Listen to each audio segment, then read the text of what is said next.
On destroying books.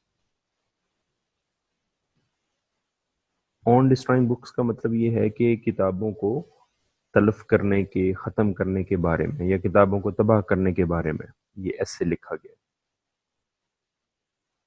तो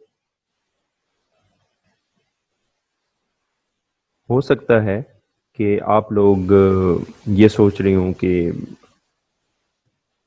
ये कैसा लेसन है कि किताबों को क्यों तबाह करना है, या किताबों को तबाह करना क्यों ज़रूरी है, या समथिंग लाइक दिस, या बाकी किताबें तबाह की जानी चाहिए। हो सकता है कि आपको अपनी सिलेबस की किताबों से चिढ़ हो कि किताबें ही हैं जिनकी वजह से हमें पढ़ने पड़ता है, तो ठीक है, ये ऐसे अच्छा लिखा हुआ है कि किताबों को तबाह कर देना चाहिए। लेकिन ये किताबों को तबाह कर देने के बारे में ऐसे तो है, लेकिन ये अच्छी किताबों को तबाह कर देने के बारे में ऐसे नहीं है, क्योंकि दुनिया में सारी किताबें अच्छी तो नहीं हो सकती, और कुछ किताबें तो ऐसी हैं कि जो आपका सिर्फ शेल्फ ही भरती हैं, उसके अलावा उनको कोई फ़ायदा नहीं होता। तो इसीलिए वो जो राइटर है वो हमें ये बताएगा कि जो अच्छी किताबें नहीं हैं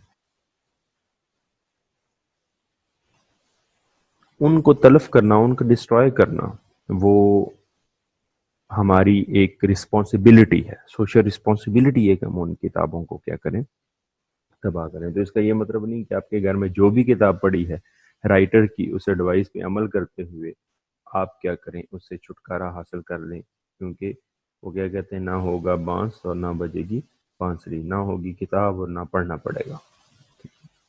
तो दैट इज़ वाई जो अच्छी किताब है उसकी डिस्ट्रक्शन के बारे में राइटर बिल्कुल बात नहीं कर रहा, और ये इंटरेस्टिंग लेसन भी है अपने अंदर, और कुछ इसमें ह्यूमर है, मज़ा है, जिसकी वजह से ये और भी इंटरेस्टिंग बन जाता है।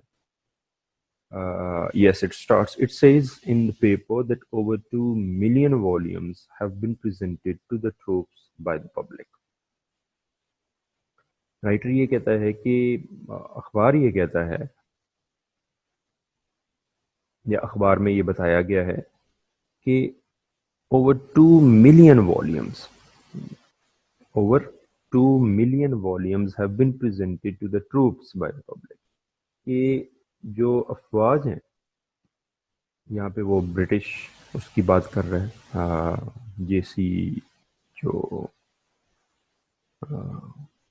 स्क्वायर है, वो किसकी बात कर रहा है, वो ब्रिटिश आर्मी की बात कर रहा है, क्योंकि आगे भी इसका रेफरेंस यहाँ पर आएगा। तो अखबार ये कहता है कि 20 लाख से ज़्यादा जो किताबें हैं वो तोहफे के तौर पर अवाम ने अफवाज को पेश की। और ये भी काफ़ी इंटरेस्टिंग बात है कि अफवाज जो है वो किताबें, फारिग वक्त में वो किताबें भी पढ़ते हैं, क्योंकि किताबें तो एक सेंस की अलामत होती हैं। तो दैट इज़ गुड कि अफवाज भी किताबें पढ़ती है। तो फौजी अगर किताबें पढ़ेंगे तो they would be more intelligent, okay. तो उनके बारे में जो आम एक आ, आम फौजियों की मैं बात कर रहा हूँ, बड़े लेवल पे तो हम बात कर भी नहीं सकते। तो वो जो फौजी हैं वो किताबें पढ़ते हैं, या अवाम ने उनको किताबें प्रेजेंट की हैं, तोहफे के तौर पे दी हैं कि हमारे फौजी जब भी फारिग वक्त में हूँ तो वो ये किताबें पढ़ें। It would be interesting to inspect them. लेकिन वो कहता है कि उन किताबों का जायजा लेना, मुआयना करना, उनको देखना पड़ना कि वो किताबें हैं कैसी, कैसी किताबें हैं जो लोगों ने उठा के ट्रूप्स को दे दी। तो वो कहता है कि उन उन किताबों को जांचना बड़ा बड़ा दिलचस्प काम है, कि देखते हैं किस तरह की किताबें लोगों ने किसको दी हैं, अफवाज को दी हैं, अपने घर में से निकाली हैं। आमतौर पे तो यही होता है कि nobody is ready to give books, या तो आपको फौज से बड़ी मोहब्बत है, ये तब आप किताब दे रहे हैं, या कुछ और रीजन हो सकती है। लेट्स सी कि यहाँ पे क्या रीजन है। Most of them no doubt are quite ordinary and suitable. वो कहता है कि इसमें इसमें कोई शक नहीं कि उसमें से जो ज्यादातर किताबें हैं वो मुनासिब भी हैं, और आम और मुनासिब हैं, ठीक है, मीन्स के चल जाती हैं, क्वाइट ऑर्डिनरी, काबिल इस्तेमाल हैं, और सूटेबल भी है, मुनासिब भी है। but it was publicly stated that such as magazines 20 years old, guides to the Lake District, and back numbers of Whitaker Manic. लेकिन वो कहता है कि ये भी सरे हम सबको पता है कि उसमें कुछ ऐसी मैगजीन्स भी थी, ओके, जो 20 साल पुरानी थी। उसके अलावा जो है वहां पर जो lake district, that is the name of the place. जी बच्चे, तो हम बात कर रहे थे कि उसमें ये भी आया कि जो मैगजीन्स थी जो तकरीबन 20 साल पुरानी थी, वो भी उन किताबों में, वैसे तो राइटर क्या कहता है कि वो किताबें मुनासिब लग रही थी, लेकिन 20 साल पुरानी जो मैगजीन्स हैं वो भी उसमें शामिल थी। Guides to the lake district, तो लेक डिस्ट्रिक्ट जो है वो इंग्लैंड में एक बहुत खूबसूरत जगह है घूमने फिरने के लिए। मिस्टर जिप्स में भी उसकी मेंशनिंग आएगी, जैसे कि हमारे यहाँ नारायण का गान या इस तरह की कोई जगह हो सकती है, तो वो वहाँ पर भी इस तरह की जो जगह हैं, खूबसूरत जगह वो मौजूद हैं। अब गाइड्स, जैसे कि आप रोहतास जाते हैं या किसी भी जगह पे जाते हैं तो आपको बुकलेट्स मिल जाते हैं जो आपको प्रॉपर गाइड करते हैं कि रोहतास में कौन सी जगह की क्या सिग्निफिकेंस है और उसका रोल किस तरह का है और ये सारा कुछ। तो लेक डिस्ट्रिक्ट के लिए गाइड्स लिखी गई हैं, बुक्स लिखी गई हैं, बुकलेट्स लिखे गए हैं। तो अब वो जो लोगों ने किताबें उठा के दी उसमें 20 साल पुराने मैगजीन भी उठा के दे दिए, उन्होंने guides to the lake district भी उठा के दे दी, and the back numbers of Whitaker's almanac. Okay, अब ये विटेकर अल्मेनिक जो है वो यहाँ पे आप इसकी डेफिनेशन देख सकते हैं कि ये क्या चीज़ है। यहाँ पे क्या कहते हैं कि it is a compendium of general information regarding the government, finance, population and commerce of the world. Overall इसमें ये सारी चीज़ें मेंशन होती हैं, with special reference to the British Empire and the United States, besides being an almanac in the ordinary sense, almanac is a calendar. Okay, तो ये उसमें वो पूरी आप कह सकते हो कि कई वॉल्यूम्स या एक भारी भरकम जो किताब है वो भी उठा के, जिसका आम तौर पर आवाम को, जैसे कि एक बजट का जो डॉक्यूमेंट है उसका एक आम बंदे से क्या लेना देना, वो उसको नहीं पड़ेगा। तो लोगों ने अपने घर से वो विटेकर अल्मेनिक भी उठा के, जो पिछले पुराने नंबर उनके पास पड़े हुए थे, पुरानी वॉल्यूम जो पड़े हुए थे, वो उठा के दे दिए। अब राइटर को ये चीज डिफरेंट लगी। एक तो चलें किताबें ऑर्डिनरी और सूटेबल, दैट इज और राइट, उसमें तो कोई मसला नहीं है, लेकिन इस तरह की चीजें उठा के दे देना और जो मैगजीन्स हैं 20 ईयर्स पुराने वो उठा के दे देना, वो कहते हैं कि इसके पीछे क्या मकसद हो सकता है। ठीक है, आप किसी को गिफ्ट कर रहे हैं तो there should be something better. In some cases, अब आगे वो उसका बता रहे, in some cases one imagines such indigestibles get into the parcel by accidents. वो कहता है कुछ मामलात में तो आप ख्याल कर ही सकते हैं कि इस तरह की नाकाबिले हजम चीजें, ठीक है, अब विटेकरल मैंने कोई पढ़ने वाला नहीं है, लेक डिस्ट्रिक्ट कोई पढ़ने वाला नहीं है, या मैगजीन जो 20 साल पुराना है उसका भी क्या काम हो सकता है। तो वो कहता है कि इस तरह की इनडाइजेस्टेबल, ओके, क्योंकि कुछ चीज़ें, कुछ किताबें इनडाइजेस्टेबल भी होती हैं ना, कि जो जो जो जो हजम नहीं होती, जो आपको अच्छी नहीं लगती। तो वो कहता है कि ये पार्सल्स में, ये उस एनवेलप्स में हो सकता है हादसाती तौर पे डल गई हूँ, मीन्स के बाकी किताबें डाल रही हूँ तो ये भी उसमें चली गई। मीन के एक रीज़न हम ये दे सकते हैं कि यार गलती से this happen, but it is likely that there are those who jump at the opportunity of getting rid of books they don't want. लेकिन वो कहता है कि there are chances, it is likely there are chances कि वो भी लोग हों कि जो इस मौके पर से फ़ायदा उन्होंने उठाया हो। Okay, jump at the opportunity, मौका, वो कहता है मौका अच्छा है, चलें जी किताबें बाकी जा रही हैं तो क्या करें, of getting rid of books they don't want, वो किताबें जो उन्हें नहीं चाहिए, वो किताबें जिनसे उनका कोई लगाव नहीं है, उनसे छुटकारा हासिल कर लें। वो कहते हैं ये भी तो हो सकता है कि अब सारे तो गलती से इस तरह की चीज़ें नहीं वहाँ पर पार्सल्स में डाल सकते, तो हादसाती तौर पर तो ये नहीं हो सकता। तो maybe most of the people want to get rid of books, और वो बुक्स जो इनको नहीं चाहिए, फजूल हैं किसी भी तरह से, तो वो उनसे छुटकारा हासिल करना चाहती हूँ। अब आगे फिर वो फर्दर क्वेश्चन करता है, to make it more interesting, why have they kept them if they don't want them. The question is Why these people they had these books in their homes if they didn't want them? कि उन्होंने रखी क्यों हुई थी चीजें, ये बेटे कैरल मैनिक, lake district, okay, guides to lake district, ये क्यों रखी हुई थी जब अगर उन्हें चाहिए ही नहीं ये किताबें, या वो उन किताबों में कोई दिलचस्पी नहीं है? तो अब उसकी डिफरेंट रीजंस हो सकती हैं कि उन्होंने क्यों रखी हुई थी मसलन. But most people, specially non bookish people, are very reluctant to throw away any book that look like, to throw away anything that looks like a book.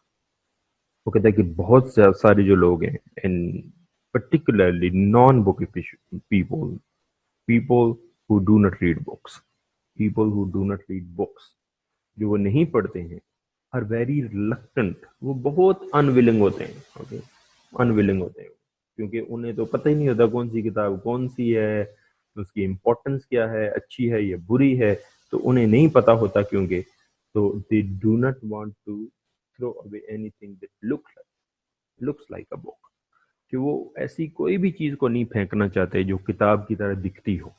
तो कोई भी किताब की तरह दिखने वाली चीज को वो फेंकने के लिए तैयार नहीं होते, क्योंकि वो नॉन बुकिश होते हैं, उन्हें पता ही नहीं होता किताब कौन सी अच्छी है और कौन सी बुरी है. तो वो कहता है कि अब वो रीजन बता रहा है कि ये हो सकता है कि उनके घर में एक पड़ी हुई थी किताब, तो उन्हें नहीं पता था ये किस तरह की है. In the most illiterate houses that one knows every worthless volume that is bought finds its way to a shelf and stays there. और वो कहता है कि जो इलिटरेट हाउसेज हैं, ओके, जो नाखानदा घर हैं, जो अनपढ़ घर हैं, उनमें तो बंदे को पता है कि वहां पे हर एक वर्थलेस वॉल्यूम, ओके, हर एक फजूल यूजलेस किस्म की किताब वहां पर पड़ी होगी, जिसको खरीदा गया, उसको शेल्फ में जगह मिली जाती है, वो पड़ी होती है वहां पर, और वहां पर पड़ी ही रहती है क्योंकि वो हैं इलिटरेट, उसको तो वो कभी पढ़ेंगे भी नहीं. और अगर उन्होंने खरीद लिया किसी तरह से या किसी तरह से आ गई उनके पास, तो वो हमेशा उसको शेल्फ में जगह मिली रहेगी. तो शेल्फ में से उसे कोई निकालेगा नहीं, क्योंकि वो कहेंगे कि पता नहीं कितनी जो है वो अच्छी किताब है, क्योंकि जब आपको पढ़ना ही नहीं आता तो हर जिल्द हुई हुई चीज, हर प्रिंट हुई चीज आपके लिए क्या है, अच्छी है. So in reality, it is merely absurd to keep rubbish merely because it is printed. वो कहता है कि हकीकत तो यही है कि ये एक फजूल सी बात है कि आप कूड़ा करकट को अपने घर में क्या दे दें, जगह दे दें, सिर्फ इस वजह से कि वो प्रिंट हुई हुई है. ओके, वो प्रिंट फॉर्म में है, वो पेजेस पर है, तो लिखी हुई है तो अच्छी होगी. ओके, तो वो कहता है कि ये this is something very much rubbish, कि आप एक प्रिंटेड चीज है और उसको आप सेक्रेट समझ के, मुकद्दस समझ के आपने उसे क्या किया हुआ, अपने घर में जगह दी हुई है. And it is positively a public duty to destroy it. और वो क्या कहता है कि it is the duty of the public to destroy those books. वो कहता है ना सिर्फ ये कि एक रबिश को अपने घर में रखा हुआ, बल्कि आपका ये फर्ज है, आपकी ये ड्यूटी है. ओके, और अच्छी खासी आपकी ड्यूटी बनती है कि आप उसको ना सिर्फ वो ये है कि अपने घर से बाहर निकालें, बल्कि उसको डिस्ट्रॉय भी करें. और अब उस डिस्ट्रक्शन के इसके बारे में क्वेश्चन भी आता है कि अगर किताबों को, एक तो ये है कि किताबों को डिस्ट्रॉय करना चाहिए या नहीं चाहिए, वो उसने रीजन दे दी कि बहुत से वर्थलेस बुक्स हैं जिनको डिस्ट्रॉय करना हमारी ड्यूटी भी है. अब उनके फायदे क्या होंगे अगर आप किताबों को डिस्ट्रॉय करेंगे, तो उसके वो कहता है बेनिफिट भी है. Destruction not merely makes more room for new books but saves one's ear to the trouble of sorting out the rubbish or storing it. वो कहता है कि जब किताबें आप इस तरह की फजूल वर्थलेस किताबें जो है जब आप डिस्ट्रॉय करेंगे, तो you would get two benefits out of that. Number one क्या है, it would make room for new books, नई किताबों की जगह बन जाएगी. और जो क्या है, जो वो रसा हैं उस आदमी के, ओके, अगर वो दुनिया से चला भी जाता है जिसने किताबें इकट्ठी की हुई हैं, या उसके वो रसा हैं, उसके बच्चे हैं, तो उनको उस वो जो रबिश है, ओके, उसको क्या है, उसको तरतीब देने की जो उनकी क्या है मुश्किल है वो कम हो जाएगी। ओके, मीन कि अब एक रबिश निकल गया, कुछ किताबें अगर बच गई तो वो क्या कर लेगा, उनको सॉर्ट आउट भी कर लेगा, सॉर्ट आउट कर लेगा, आसानी से उसको तरतीब भी दे सकेगा और स्टोरिंग इट या उसको संभाल भी सकेगा। तो जितना जो वर्थलेस बुक्स हैं अगर वो निकल जाएंगी तो अच्छी जो बुक्स हैं वो क्या हैं, वो रह जाएंगी और उनको तरतीब लगाना या उनको महफूज करना वो उसके लिए क्या हो जाएगा, आसान हो जाएगा। तो दैट इज वाई इस फर्स्ट पैराग्राफ में जो राइटर है वो क्या कहता है, वो कहता है कि जो लोग हैं वो इस अपॉर्चुनिटी की तलाश में होते हैं कि वर्थलेस जो बुक्स हैं उनसे वो क्या करें, छुटकारा हासिल करें। उसकी एग्जांपल उसने वो ट्रोप्स को किताबें देने वाली कर दी। फिर उसने ये कहा कि किताबों को वो लोगों ने घरों में रखा ही क्यों हुआ था अगर वो उन किताबों से उनमें किताबों में उनको तो कोई दिलचस्पी नहीं थी। तो फिर उसने बताया कि आमतौर पर नॉन बुकिश इलिटरेट पीपल इस तरह के काम करते हैं। तो वो कहता है कि पब्लिक ड्यूटी है कि वो वर्थलेस किताबों को क्या करें, डिस्ट्रॉय करें। उससे उसके दो बेनिफिट होंगे, एक तो नई किताबों की जगह मिलेगी और दूसरा ये कि बंदे के जो वर्षा हैं, बच्चे हैं, उनको उन किताबों को तरतीब देने में या उनको महफूज करने में, जब रबिश निकल जाएगा तो उन किताबों को महफूज करने में उन्हें आसानी होगी। So this is the beginning of the lesson on destroying books. जी बेटा, तो हमने टेंसेस को एक्टिव जो टेंसेस है उनको हमने ख़त्म कर लिया था और आज हम क्या करेंगे, पैसिव की बात करेंगे। और पैसिव और एक्टिव में क्या डिफरेंस होता है। जो एक्टिव सेंटेंस होता है उसमें सब्जेक्ट जो है वो डूअर ऑफ द एक्शन होता है, परफॉर्मर ऑफ द एक्शन होता है, वो एक्टर होता है, वो परफॉर्म करता है कोई चीज़। लेकिन जो पैसिव है उसमें सब्जेक्ट क्या होता है, वो रिसीवर ऑफ द एक्शन होता है, वो परफॉर्मर ऑफ द एक्शन नहीं होता है, वो क्या होता है, रिसीवर ऑफ द एक्शन होता है। और इसमें जो एक्शन है वो, जैसे कि आमतौर पे आपने मैट्रिक में जो सेंटेंसेस पढ़े उसमें एक एक्टिव सेंटेंस लिखा होता है और एक पैसिव सेंटेंस लिखा होता है। तो एक्टिव जो सेंटेंस है उस, और कुछ ऐसे एक्टिव हमारे पास होते हैं जिनका पैसिव बन जाता है, कुछ ऐसे एक्टिव होते हैं जिनका पैसिव नहीं बनता। ओके, तो उसमें हम डिफ्रेंशिएट जो करते हैं वो क्या करते हैं कि जो ट्रांजिटिव वर्ब होता है और इनट्रांजिटिव वर्ब होता है। जो ट्रांजिटिव वर्ब होता है उसका तो पैसिव बन जाता है, क्योंकि ट्रांजिटिव वर्ब में सब्जेक्ट का जो एक्शन है वो परफॉर्म होता है और वो एक्शन ट्रांसफर होता है ऑब्जेक्ट तक। तो अगर सब्जेक्ट जो एक्शन परफॉर्म करे वो ऑब्जेक्ट तक ट्रांसफर हो रहा हो तो उन सेंटेंसेस में जो वर्ब इस्तेमाल होता है उसको हम क्या कहते हैं, उसको हम कहते हैं ट्रांजिटिव वर्ब। ओके, उसको हम क्या कहते हैं, ट्रांजिटिव वर्ब कहते हैं।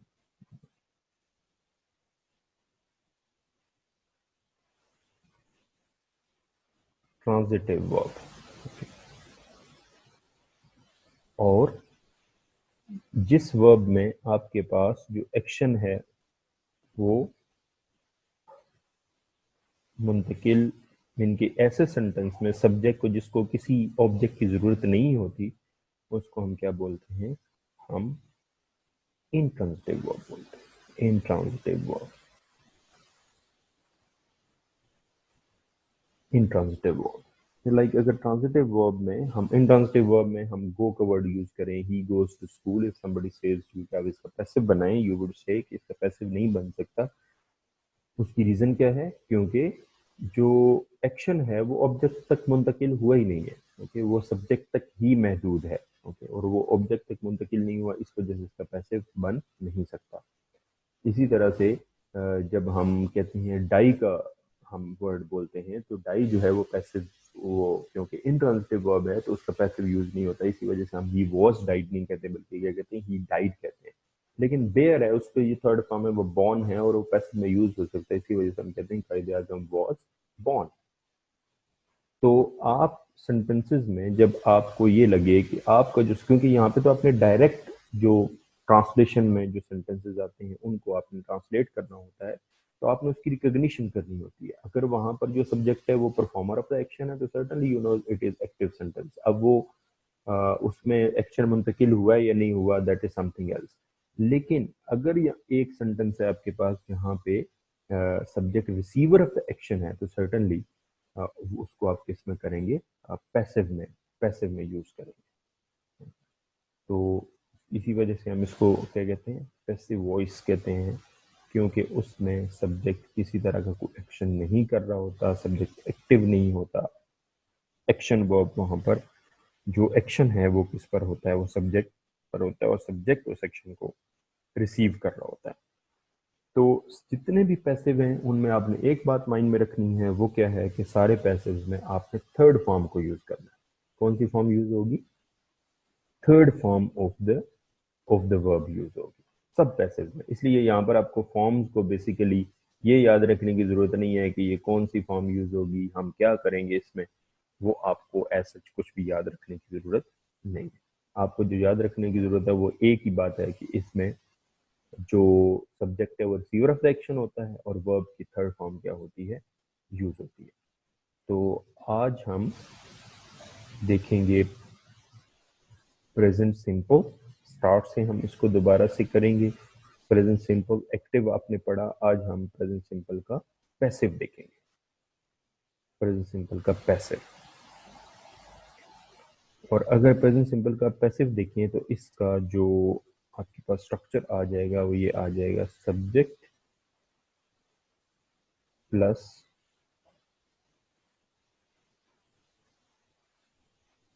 Is am are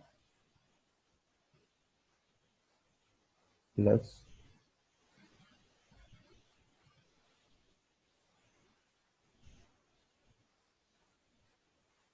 third form of the verb. Okay, और अगर जरूरत हो वहां पर एजेंट हो तो आपने क्या करना है, वहां पे एजेंट यूज कर लेना है।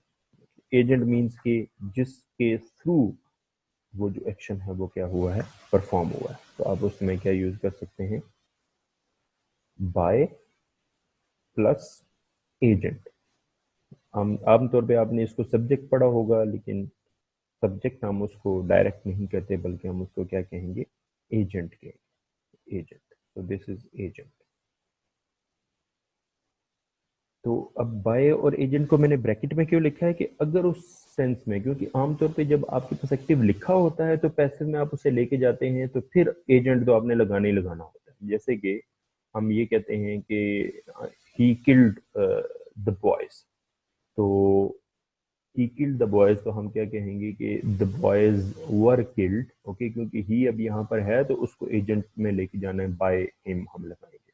लेकिन कुछ जो है वो डायरेक्ट, जो आप कह सकते हो पैसिव होते हैं, वहाँ पे एजेंट मेंशन ही नहीं होता। तो एजेंट मेंशन नहीं होगा तो ऑब्वियसली आप वहाँ पे एजेंट लगाएंगे नहीं, आप इसे मार के बाद क्या करेंगे, थर्ड फॉर्म यूज कर देंगे। और इसी वजह से यहाँ पे आप डिफ्रेंशिएट भी करेंगे कि यहाँ पे जो आप थर्ड फॉर्म यूज कर रहे हैं इज एम आर के बाद, ये पैसिव में यूज हो रही है, इसको आपने प्रेजेंट कंटिन्यूस के साथ मिंगल नहीं करना, क्योंकि प्रेजेंट कंटिन्यूस में तो आई एन जी फॉर्म आती है और वो एक्टिव सेंटेंस में क्या होती है, यूज होती है।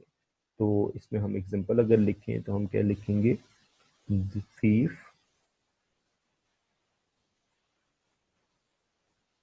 the thief is punished। चोर को सजा दी जाती है, चोर को सजा दी जाती है। ओके, और इसका भी वही नेगेटिव और इंट्रोगेटिव का सेम वे होगा, द thief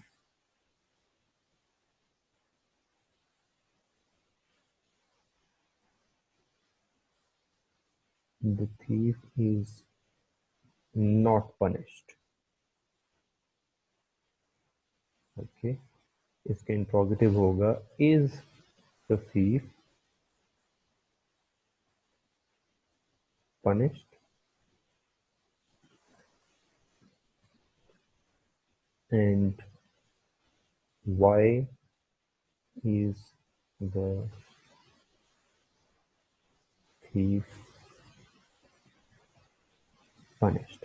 ओके, सो इसकी इस तरह की स्ट्रक्चर तो ऑब्वियसली एक्टिव और पैसिव में सेम रहता है। हेल्पिंग वर्ब आपके पास होता है और इसमें आपके पास हेल्पिंग वर्ब ऑलरेडी मौजूद है।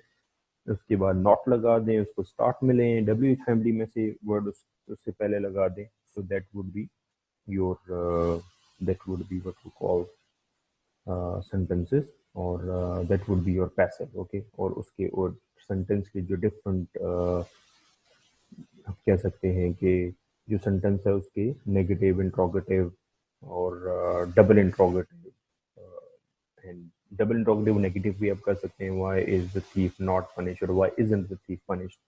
तो इस तरह से, तो अगर आपको एक सेंटेंस को अच्छे तरीके से बनाना आता है तो अल्टीमेटली आप बाकी भी क्या कर सकते हैं, बना सकते हैं। जी बेटा, सेंटेंसेस आप लिखेंगे इसी के प्रेजेंट सिंपल पैसिव, उसके आप क्या लिखेंगे, आप उसके सेंटेंसेस लिखेंगे for the sake of drill practice. Pakistan को दुनिया में इज्जत की निगाह से देखा जाता है। पाकिस्तान को दुनिया में इज्जत की निगाह से देखा जाता है। तो लुक अपॉन आप इसको यूज करेंगे पैसिव में, देखने के लिए, निगाह से देखने के लिए। इज्जत के लिए आप सर्टनली वर्ड यूज करेंगे। नेक्स्ट, अरबी जुबान दुनिया के बहुत से ममालिक में बोली जाती है। ओके, अरबी जुबान दुनिया के बहुत से ममालिक में बोली जाती है। अरबिक लैंग्वेज आप यूज कर लेंगे इसलिए अरबी जुबान की अरबिक लैंग्वेज। नेक्स्ट, जून के महीने में दरख्त नहीं लगाए जाते, लेकिन अभी दरख्त का मौसम है तो आप लगा सकते हैं। जून के महीने में दरख्त नहीं लगाए जाते हैं, तो दरख्त लगाने के लिए आप क्या यूज करेंगे, प्लांटेड। जून के महीने में दरख्त नहीं लगाए जाते हैं। नेक्स्ट, क्या मुल्क के गद्दारों को फांसी दी जाती है? क्या मुल्क के गद्दारों को फांसी दी जाती है? तो गद्दारों के लिए आप ट्रेटर्स का वर्ड यूज करेंगे और फांसी देने के लिए आप हैंग का वर्ड यूज करेंगे, और इसकी फॉर्म आप क्या बनाएंगे, हैंग्ड हैंग। ओके, हंग हंग आपने यूज नहीं करना। नेक्स्ट, सरकारी मुलाजमीन को सियासी सरगर्मियों में हिस्सा लेने की इजाज़त नहीं दी जाती है। सरकारी मुलाजमीन को सियासी सरगर्मियों में हिस्सा लेने की इजाज़त नहीं दी जाती है। तो पार्टिसिपेट हो गया हिस्सा लेना सरकारी मुलाजमीन की, ऑब्वियसली गवर्नमेंट सर्वेंट्स अब यूज़ करेंगे। और सियासी सरगर्मियाँ जो है वो क्या है, पॉलिटिकल एक्टिविटीज।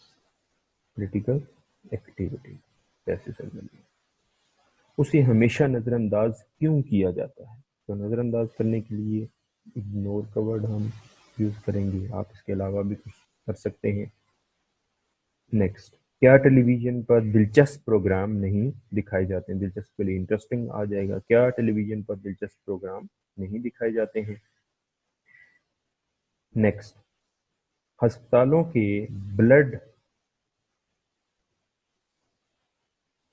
ब्लड बैंक से मरीजों को गैर मियारी खून फराहम किया जाता है। अस्पतालों के ब्लड बैंक से मरीजों को गैर मियारी खून फराहम किया जाता है। तो गैर मियारी के लिए आप क्या लगाएंगे, सब स्टैंडर्ड। सब स्टैंडर्ड आप यूज करेंगे गैर मियारी के लिए।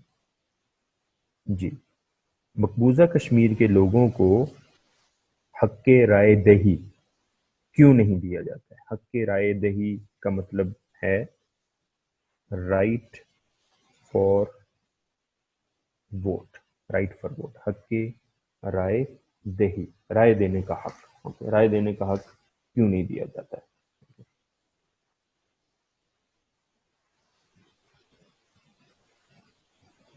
ओके बेटा, एक और सेंटेंस आप इसमें लिख लें। क्या दुश्मनों का एहतराम किया जाता है? क्या दुश्मनों का एहतराम किया जाता है? एहतराम के लिए रिस्पेक्ट का वर्ड यूज कर लेंगे। क्या दुश्मनों का एहतराम किया जाता है?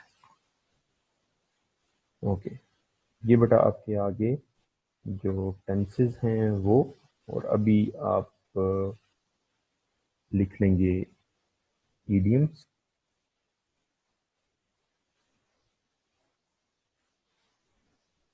उसमें बेटा पहला जो इडियम है that is be taken in. Be taken in, धोखे में आ जाना। नेक्स्ट है bear the brunt of. Bear the brunt of का क्या मतलब होता है, सामना करना या बर्दाश्त करना। बी टेकन इन का सेंटेंस आप लिख लें या सुन लें, the simple people are easily taken in. The simple people are easily taken, simple people ये आप लगा सकते हैं, okay. The simple people are easily taken in. इसी तरह से bear the brunt of the Indian forces cannot bear the brunt of Pakistani forces, okay, सामना नहीं कर सकती हैं, ओके, वैसे कर तो सकती हैं, बहरहाल चलें, इट्स ऑलराइट। और नेक्स्ट आपके पास है beat about the bush. Beat about the bush, इधर उधर की हाँकना, इधर उधर की बातें करना। तो ये हम अक्सर सेंटेंस बोलते रहते हैं, do not beat about the bush, come to the point, okay, कि जो बात है वो करो, इधर उधर की मत हाँको। नेक्स्ट जो अक्सर ईडीएम आता रहता है पेपर में, that is bear out. Bear out इसका मतलब होता है तस्दीक करना, तस्दीक करना किसी की जो है वो ऑनेस्टी की या किसी के अच्छे करेक्टर की। My friend will bear out my honesty, my friend will bear out my honesty. Next बेटा आपके पास है better half. Better half, better half use होता है वैसे तो मियाँ या बीवी दोनों के लिए यूज हो सकता है, बीवी भी आप इसके लिए यूज कर सकते हैं। He loves his better half, he loves his better half. तो दीज आर द इडियम। तो आज हमने ऑन डिस्ट्रॉइंग बुक का फर्स्ट पैराग्राफ पढ़ा, और उसके बाद हमने पैसिव की डिफिनीशन पढ़ी कि पैसिव क्या होता है, तो पैसिव में बेसिक डिफरेंस क्या होता है, और फिर हमने प्रेजेंट सिंपल का पैसिव हमने पढ़ा। उसके बाद मैंने आपको सेंटेंसेस लिखवाए, सेंटेंसेस के बाद जो आज अब हमारा काम था to the idioms. I hope कि आपने एंजॉय किया होगा आज का लेक्चर, आप इस पर प्रैक्टिस भी करेंगे। So see you tomorrow, all of you. Thank you very much.